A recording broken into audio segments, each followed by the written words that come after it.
Hello, YouTube. How's everybody today? Welcome back to another episode, Real Talk Therapy. So good to be back with you guys today and to continue our journey through this good mental health journey that we've been on. And today, shirt, just Real Talk Therapy, different design, just some different colors that we like to play with, love to play with and or do those things with the colors. Black, basic black bag. And if I can try to, yeah, I'm trying to learn. I don't know what let me see. I'll probably have to start doing my bags and shoes a little separate. But today, I do have on all black basic Vapor Max. Nothing too special, but just to go with the ensemble. Black pants and you know, into that vibe of it all. But today, we're going to continue our discussion of some pretty basic and general mental health disorders that are prominent among the American race, period. Everybody, all of us, no matter your race, nationality, your gender, your age, you know, your cultural beliefs, none of that, all of us can relate to these basic diagnoses that we're going through. And remember, we're relating them to the characters from Winnie the Pooh. So yesterday we talked about Winnie the Pooh and Tigger too.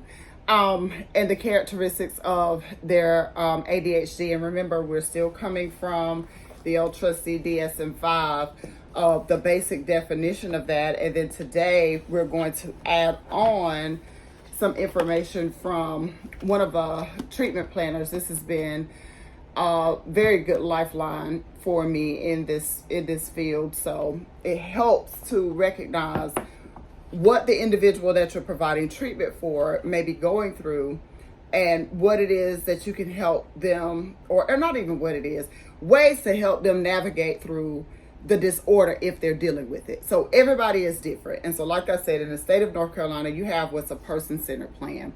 And as an aspiring licensed clinical social worker and currently as a certified alcohol and drug counselor and as a qualified professional, I have had the opportunity to learn how to use motivational interviewing and different things to get people to understand where they are and what they need and how to develop their own treatment plan. The therapist or the licensed clinical social worker or whomever is working with this individual is not responsible for telling you how to navigate through these waters. It should be a joint concept of helping you to be able to do so and finding out what would work for you on your journey and versus, you know, what wouldn't work for you. And so today we're going to look at the cute little character of Piglet.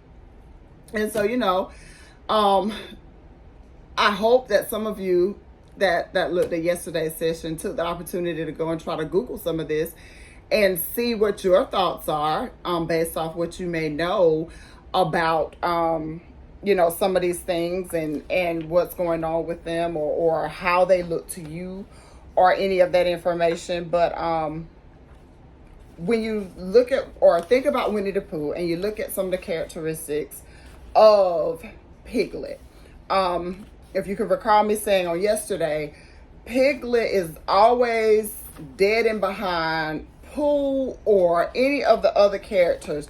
You rarely ever see Piglet alone. You rarely ever hear Piglet kind of coming out of his shell or dealing with anything without some sense of, and if you haven't guessed it by now, anxiety. He's always worried about something. So the study that I pulled from says that Piglet has generalized anxiety disorder. The theory states that he may have suffered from some type of childhood trauma or injury that had crippled his self-esteem, and that his stuttering problem is most likely developed from that experience. And, Piglet, he's, ooh, ah, and he's always a little scary and tense and on edge about every little thing. If a leaf fell out of a tree and got too close to Piglet, he's, woo, he's all over the place. Not in the sense of the ADHD all over the place, but he's just worried about the least little thing. Very rarely does Piglet have an episode where he's not dealing with some type of anxiety in regards to something. And so in the DSM-5, there are several mental health disorders that share some of these similar traits, but it describes anxiety disorders include disorders that share features of an excessive fear or anxiety related to a behavioral disturbance. Fear is the emotional response to a real and perceived imminent threat, whereas anxiety is the anticipation of the future threat. So we're afraid of something. And even though we're afraid of something that may or may not have happened to us yet, anxiety causes us to play these things out in our mind. And every time you play it out in your mind, you come up with a different outcome because you really don't know what's going to happen. So you are now stressing yourself out about the anticipation of what's to come when you're dealing with anxiety. You end up dealing with the fight or flight mentality that people have. Some people have physical effects of their anxiety to include panic attacks. And these things that we try to avoid, or these things that we try to or not even try, the things that we anticipate may come from that, we are always sure how we're going to handle the outcome of the situation. So, for example, if you had a doctor's appointment and something happened where you couldn't keep that doctor's appointment, you now begin to feel what is the outcome going to be? Are they going to charge me for this appointment because I can't make it? Please excuse me. Are they going to, discharge me from the doctor's office because I have too many missed appointments?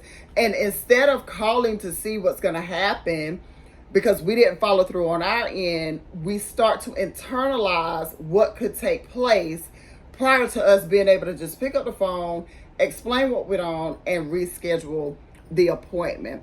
Or if we've done something that we know we had no business doing, and we aren't sure what the consequence to that action is going to be, we can spend a lot of time battling anxiety and worrying about what the end result is going to be because or as a result of what our actions are.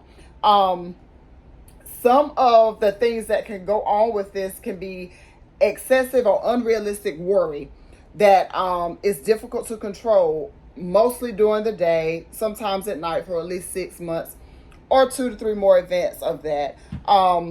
You have restlessness, you're tired, you have shakiness. Like I said, the muscle, you have muscle tension when you aren't sure what's going to happen, palpitations, shortness of breath, trouble swallowing. It can even cause us to deal with some nausea and diarrhea because our insides are now reacting to this thing that we're overreacting to in our brain. So now, because we cannot slow our racing thoughts down, we're not sure how to handle this situation that we've gotten ourselves into, or how to deal with this thing that has me stressed out, or how to deal with this childhood trauma, or how to pull those things from under the rug and start dealing with them because we've shoved them under there because we've avoided whatever the outcome may be. But there was a time where we really stressed and worried about what would happen.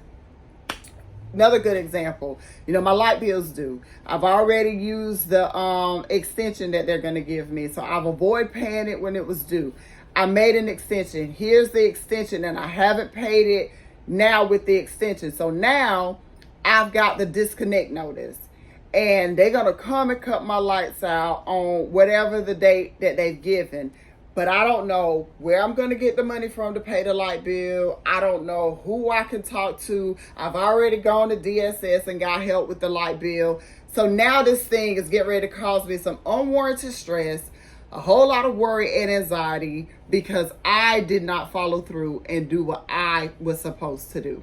So that's why I started this channel out talking about those things of having to search within ourselves and figure out how to take care of and handle our business and those things that we should take care of and handle on the initial onset to avoid causing ourselves to worry and stress about things that we didn't or shouldn't have had to worry and stress about to begin with.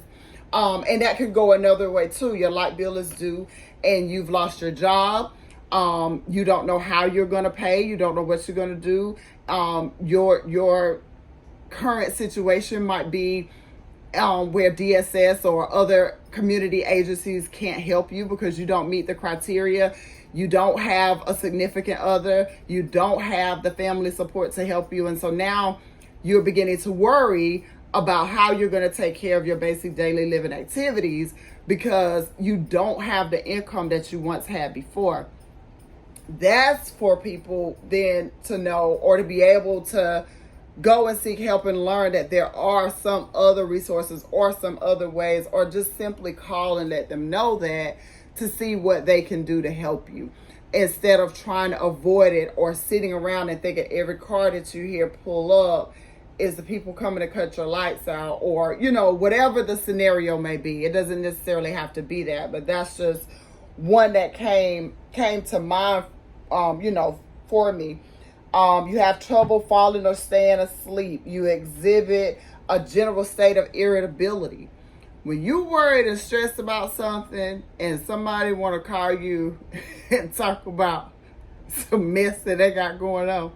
Now, I never saw this in any episode of Winnie the Pooh that I watched with Piglet's behavior or responding to it. But you're irritable because you're not able to even focus on the conversation that someone else is trying to have with you because you're worried about what it is, that you're going to be able to do or how you're going to be able to make it through that.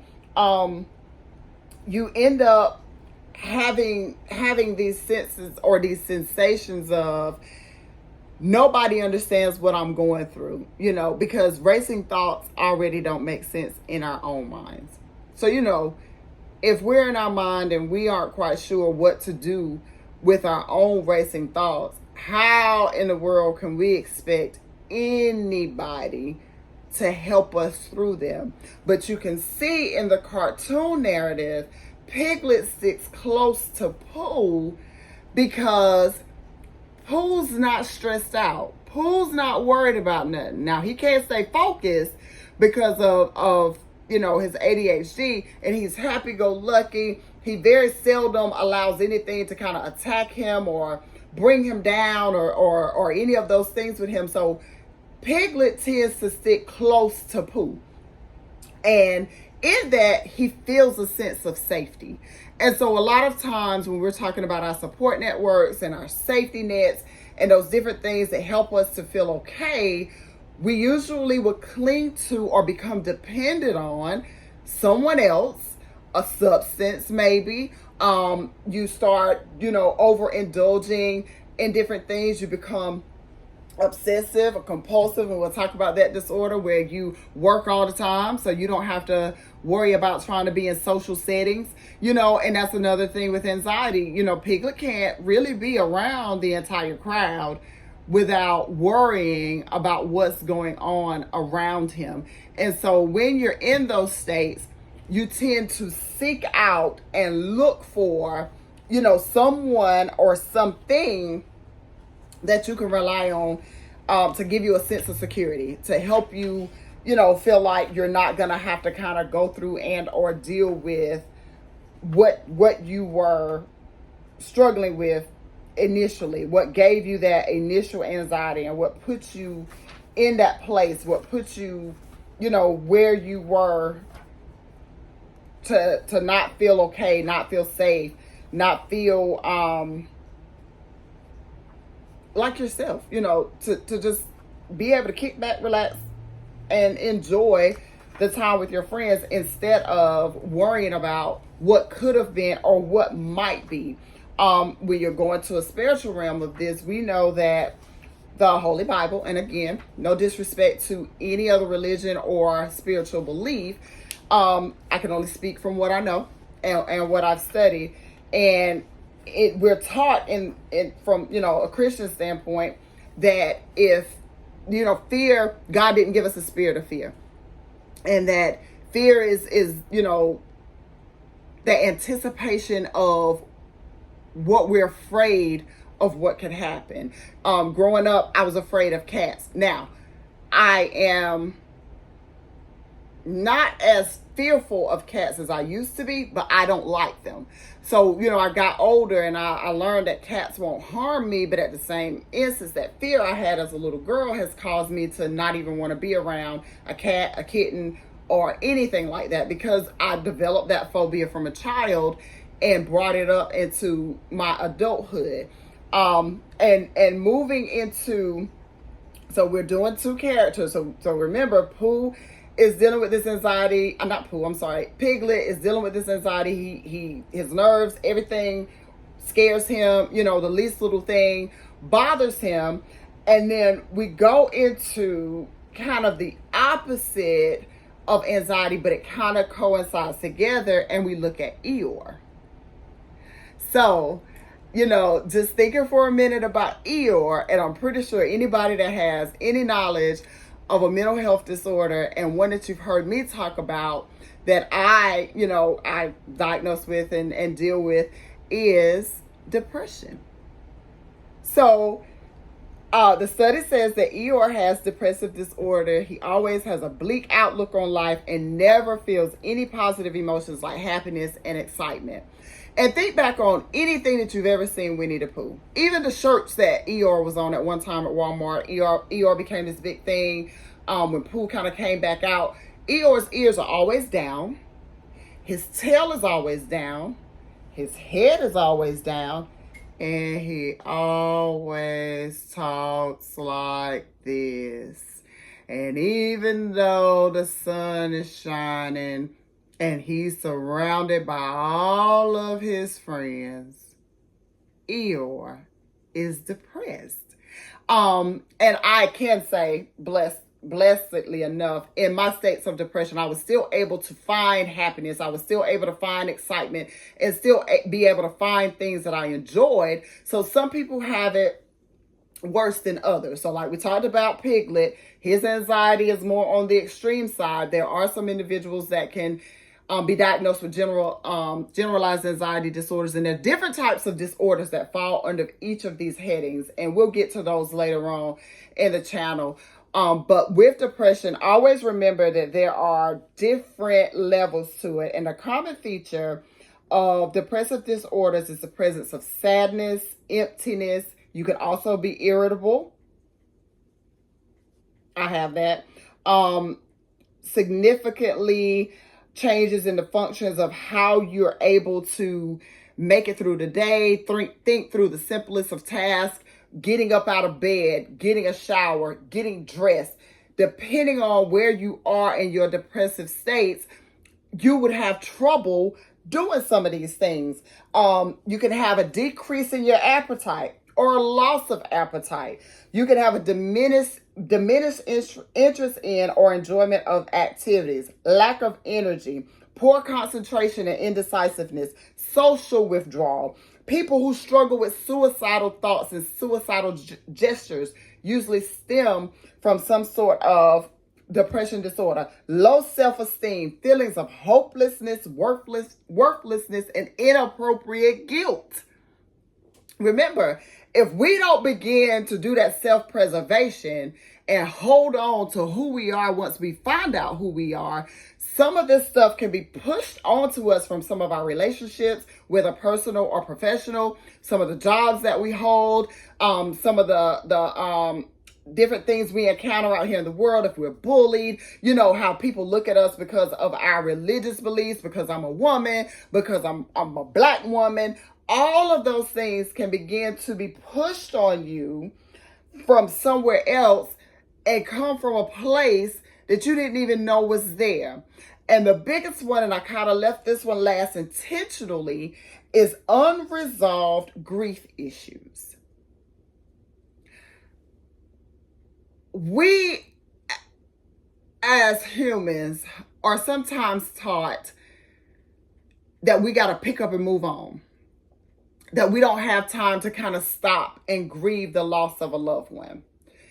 But I'm here to tell you that if you don't take some time and deal with that major detachment that you will never experience again in this life, you are not doing yourself any kind of favors. That individual's birthday is going to come around and it's going to affect you. Holidays are going to come around. You're going to have memories of this person and it's going to affect you. If you don't deal with grief and loss, you end up falling into the category of major depression and not knowing how or what to do to pull yourself up out of those things. And so, it's an ongoing process. It does not end, and there's no right or wrong way for you to deal with it. But I just want to share with you guys today that you have to deal with it. Are you going to be walking around here looking like, talking like, acting like Eeyore? And even though you're going to have a network of friends, so that their network of friends always invited Eeyore in, and if you pay close attention to some of the episodes, some of them had little slick ways of telling Eeyore, look here, dog.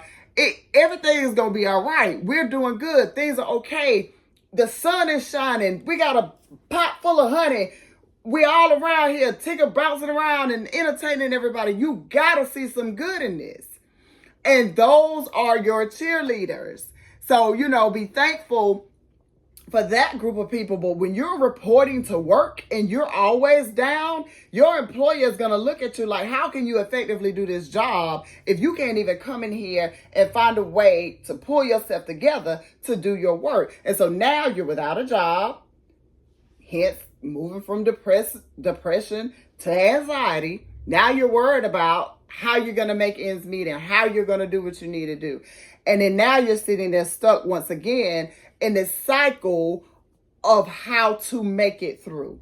And so as we look at these two cartoon characters, they're both in the same inner circle. Remember, we're going through everybody that Christopher Robin had, that these were his toys. He gave them these personalities.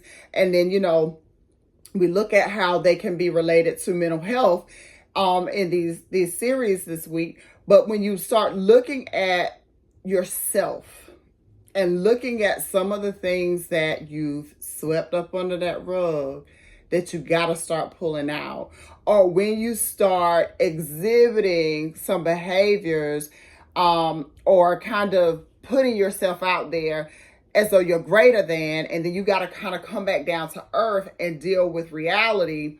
How do you find yourself dealing with those things? And again, once you go see a licensed clinical social worker and or a licensed clinical practitioner, a therapist, if you are seeing a certified alcohol and drug counselor or a licensed clinical addiction specialist. Because one thing that I did learn over the years from one of my mentors that really helped me to digest this thing is even the licensed clinical people don't know if your mental health is a result of a substance addiction or if the substance addiction is a coping mechanism for your mental health.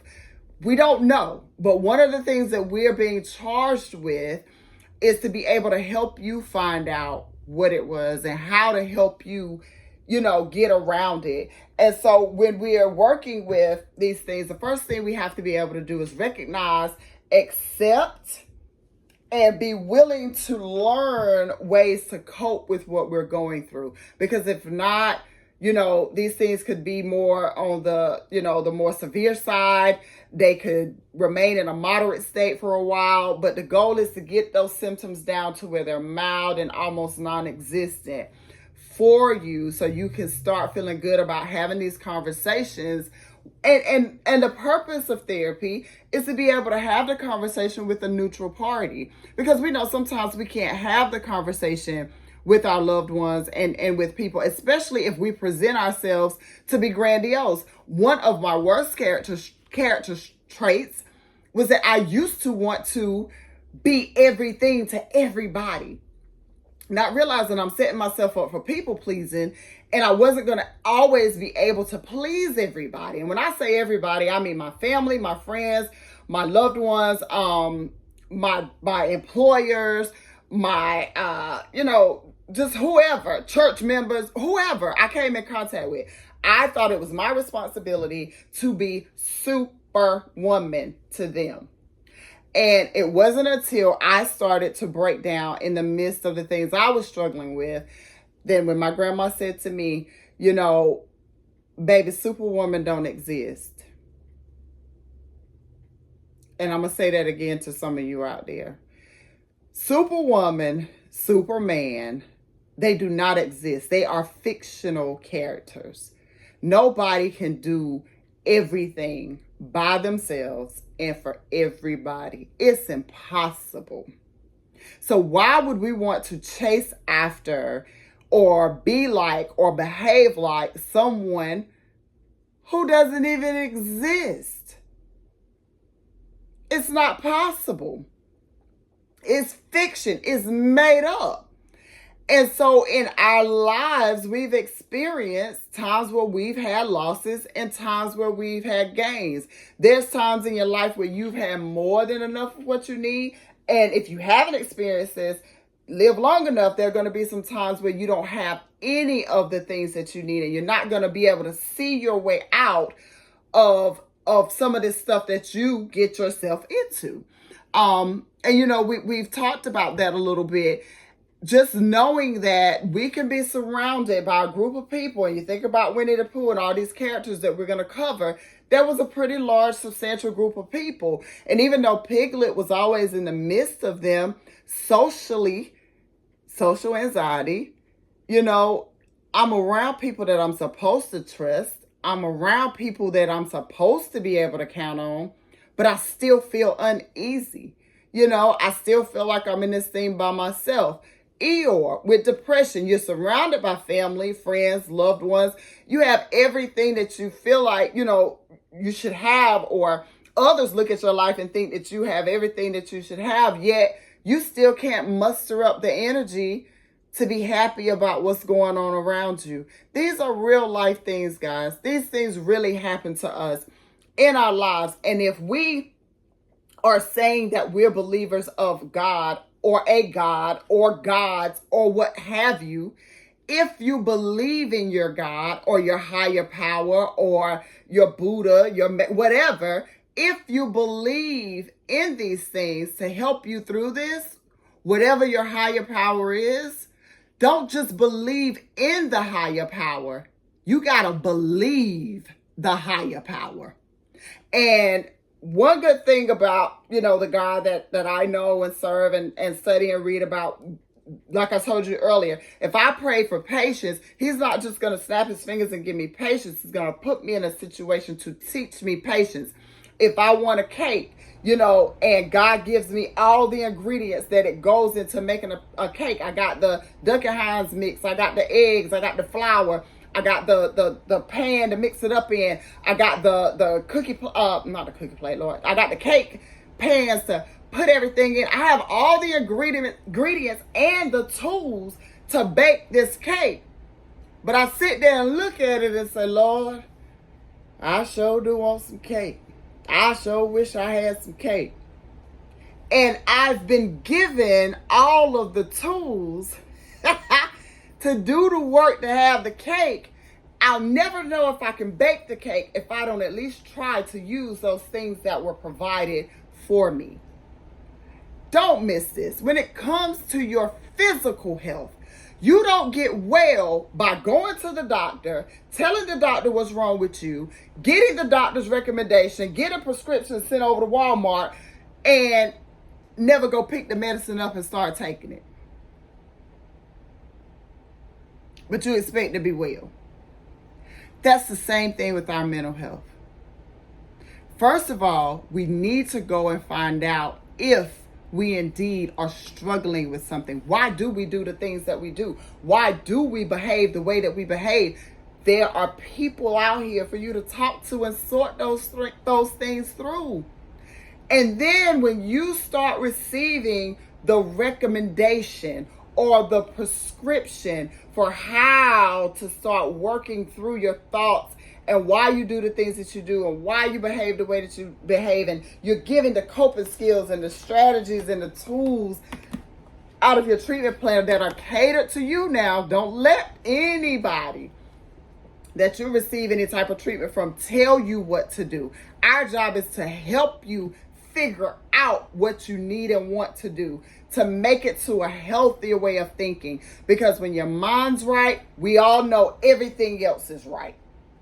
Everything else is together when you get up and get your mind set together and you start focusing on those things that you want to do, and you start receiving the help that you need to help you to continue to navigate through those uncharted waters. And so, again, I want to encourage you and challenge you to even look up some information on generalized anxiety disorders. There's so many different types, and as well as depressive disorders.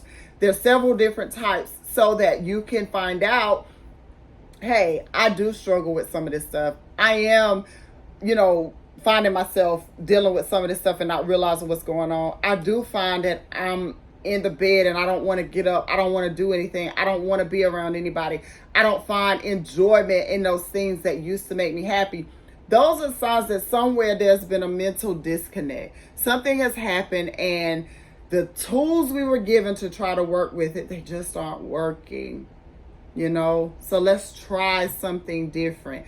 I'm not going to have that cake if I don't use everything that has been provided for me and at least try to bake the cake, y'all.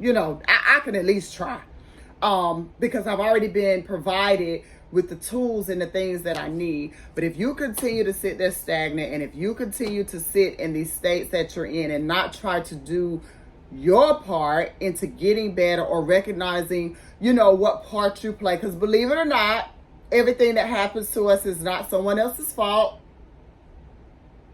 We play a part. Some of it is on us. And we have to be able to go and seek that guidance and just sometimes say to somebody, hey, you know what? I've been told that I behave this way, and I'm not sure, because I don't see myself in that light. So can I talk to you about what's going on, and can you help me? And a real individual that's going to help you unpack that stuff, it's going to get real. You aren't going to like it. It's not going to be comfortable. It's not what you want to hear, because it doesn't gratify and or lift you up. It shows you in the light of who you are and where you are. Because remember, we all make mistakes. Everybody falls short. Nobody's perfect.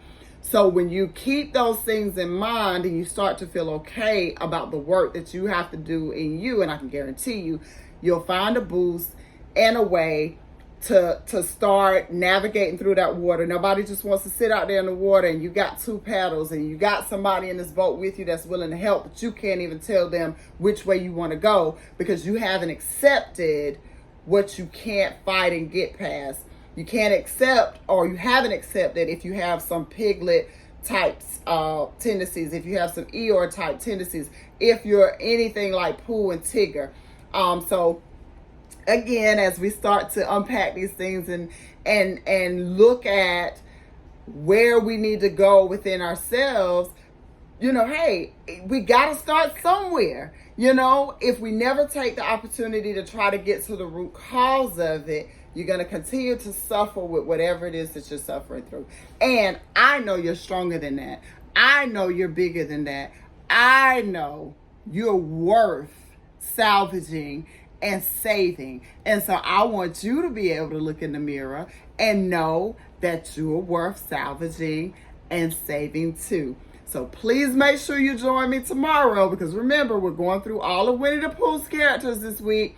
And we're pointing out some of the symptoms or some of the characteristics of some of the most common mental health disorders that we hear about. You see these commercials on TV all the time about these medicines that they're coming up with that's supposed to help you with this stuff. And again, I encourage you to seek the licensed professionals, licensed psychiatrists, nurse practitioners, all of those for that type of thing. If you feel like, in addition to the conversations or the therapy or the outpatient treatment that you would receive, that you need something else to kind of help you get out of that, you share that with your therapist or your licensed clinical social worker or your certified alcohol and drug counselor so that they can make the appropriate referrals on your behalf, just like your physical health doctor would do. You know, if you went to your regular doctor, something wasn't right, you know, ladies, we go get a mammogram, there's a lump, they're going to send us on to see somebody else. They don't keep you there to try to figure it out because that's not their area of expertise. Their area was to do the mammogram.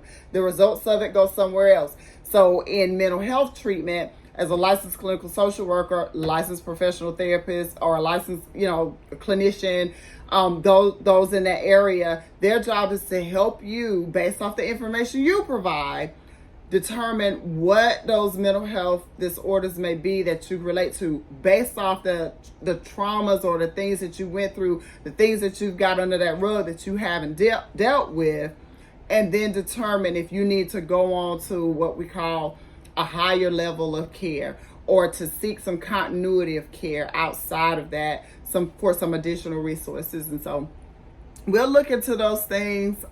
Remember, Winnie the Pooh, Tigger, Piglet, and now Eeyore too. So we've covered 3 of the most common mental health disorders so far this week, and those are the adult deficit, attention, but it can be adult ADHD, but attention deficit hyperactivity disorder. We've looked at generalized anxiety disorders, not in particular the ones that all go up under that title, but just a brief overview of anxiety. And we've covered major depression, or well, not major depression disorder, but just the concept of what a depressive disorder look like, because there are lots of different types of depression as well.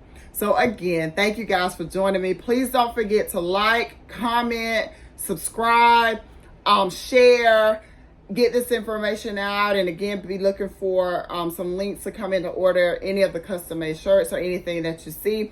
Somebody link me in the right direction with Coach so that they can sponsor me in this thing. I'm telling you, my plug, he put out a lot to make sure that every day that I step up out of here, I have that Coach accessory that I feel like I need. Because again, when we get into addictions,